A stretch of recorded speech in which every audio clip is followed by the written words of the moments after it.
कई लोग कहते हैं गुरुजी हम जब भगवान शंकर का मंत्र जाप करते हैं, शिव नाम लेते हैं, शिव जी का स्मरण करते हैं, शिव नाम का स्मरण करते हैं, भगवान शंकर की विरल भक्ति को धारण करते हैं या शिव नाम को हम ग्रहण करते हैं, तो हम जब भगवान शंकर के मंत्र को या शिव के नाम को जब हम जपते हैं, शिव नाम को जब हम लेते हैं, तो क्या वो देव अधिदेव महादेव तक हमारा लिया गया नाम पहुंच जाता है?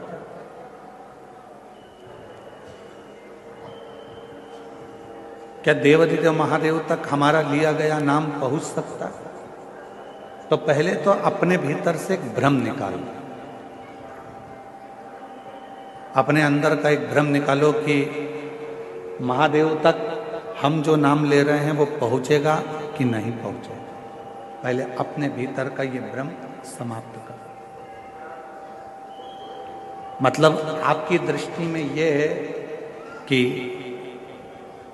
आपकी दृष्टि में लगता है कि ऐसा है कि शंकर भगवान हमसे बहुत दूर है,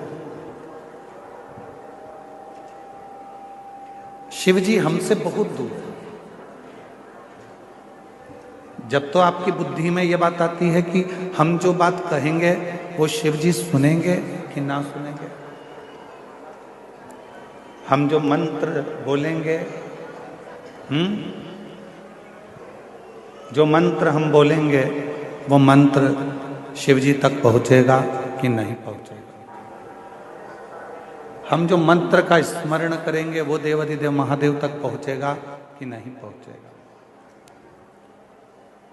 आपके भीतर यदि ये विचार चलता है तो मतलब आप ये विचार कर रहे हैं कि शंकर जी हमसे बहुत दूर है। पर शिव महापुराण की कथा कहती है, भगवान देवाधिदेव महादेव का चरित्र कहता है, जिस समय पर आप भगवान देवाधिदेव महादेव का स्मरण करते हो, उनको याद करते हो, उनका स्मरण करते हो, उस समय पर आपको लगता है कि शिव बहुत दूर हैं, तो उन तक हमारी आवाज पहुंचेगी कि नहीं पहुंचेगी। पर शिव कथा कहती है आपके मुख से जैसे ही भगवान शंकर को याद किया जाता है, शिव का नाम लिया जाता है, शिव का स्मरण किया जाता है, उस समय पर भगवान देव अधिदेव महादेव आपके नजदीक में खड़े होकर उस उच्चारण को श्रवण करते हैं।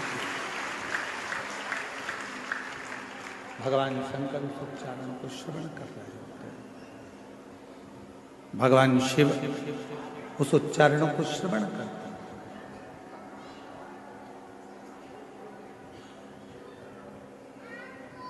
आवाज किन तक पहुंचना चाहिए? जो दूर है, जो करीब में है उन तक आवाज पहुंचाने की जरूरत ही नहीं पड़ती, वो हमारे अक्षरों को, हमारे शब्दों को देखकर भी समझ सकते। ब्रह्मा जी ब्रह्मलोक में,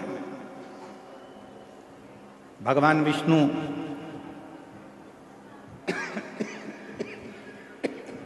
वैकुंठ लोक में, इंद्र लोक में, पर मेरा देव अधिदेव महादेव, मेरे भगवान शंकर, मेरे ओघड़दानी, मेरे शिव इसी मृत्यु लोक में। अब ब्रह्मा जी को यदि आपको कुछ कहना है तो भले तुमको तेज बोलना पड़ सकता है, भगवान विष्णु जी को अगर कुछ कहना है तो हो सकता है कि आपको तेज बोलना पड़ सकता है, पर यदि आपको भगवान शंकर से कुछ कहना है तो आपको तेज बोलने की जरूरत ही नहीं पड़ती, वो आपके पास में कंकर शंकर के रूप में विराजमान होकर उस बात को श्रवण करते हैं। बिल्कुल नजदीक में पहुंचकर, नजदीक में बैठकर उस कथा को श्रवण करते हैं, उस बात को श्रवण करते हैं। आपके नजदीक में खड़े होते हैं, नजदीक में बैठते हैं और वो कथा को सुनते हैं।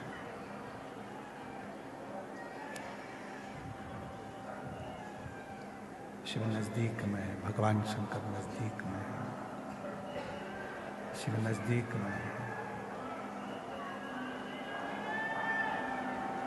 भगवान शंकर नजदीक में है, शिव की कथा कर रही है, भगवान शंकर का चरित्र कह रहा है, शिव महापुराण की कथा कर रही है।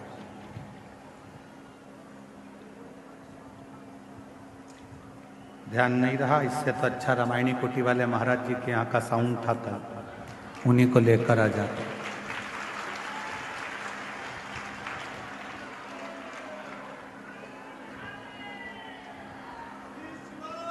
शिव को, भगवान शंकर को, देवादिदेव महादेव को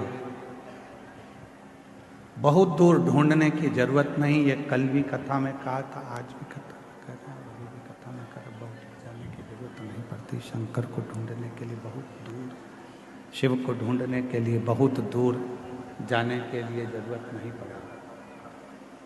शिव हमारी श्वासों में, शिव हमारी रोमावली में, शिव हमारी धड़कनों में, शिव हमारे रोमों में समाहित है। जब हमको कुछ भगवान देवादिदेव महादेव से कहना है तो आप ये अपने मन से निकाल दीजिए कि हमको बहुत दूर हमारे शंकर भगवान हैं, तो हमको बहुत दूर बैठे हुए शिव से कुछ कहना पड़ेगा।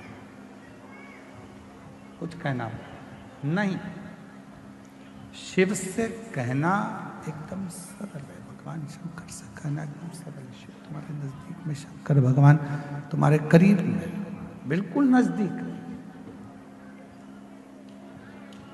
और जब हम भगवान शिव से अपने मन की कोई बात कहते हैं तो दुनिया के लोगों को लगता है कि शिव सुनेंगे ना सुनेंगे।